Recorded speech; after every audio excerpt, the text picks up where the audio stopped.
السلام عليكم الخوت. بالنسبة للناس الإخوة اللي كيخدموا مع الدراوش، الله يحفظكم الإخوان إلا ما عودوا تهلاو في الدراوش، والله ما تلقاوش بحال الدراوش. كتخدم مع الدرويش ما كيخلي ما يدير لك، ما كيخلي ما يحط لك من الخير وحق الله. كيتهلا فيك وكيدير لك القيمة اللي ما درتي لراسك. والله إلا البناي بعدا راه كاينين شي بنايه كينقصوا من القمة ديال راسهم. والله إلا كتمشي عند هاد الدرويش هذا، عند الفقراء، كتخدم معاهم كتصلح ليهم شي محل، والله إلا كيقدروك وكيديروا لك القيمة. ونقسم بالله إلا قيمة ديال المعقول اللي كيديروا لك.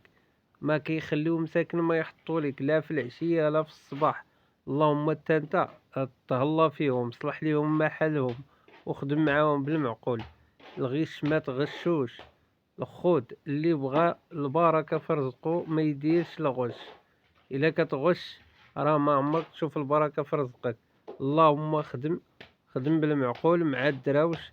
واخا حنا كنخدموا مع كل شيء بالمعقول، ولكن خصوصا هاد الناس الدراوش هادو عودوا خدموا معاهم مزيان. لانه كيخدم مسكين حتى هو كتلقاه خدام غير ب 80 درهم ولا 90 درهم وكيتطلع فيك. والخيورات اللي كيحط لك والله الا ما شاء الله اللهم بارك. هذاك الشيء علاش الخوت بغيناكم كاع اللي خدام مع شي فقير يتطلع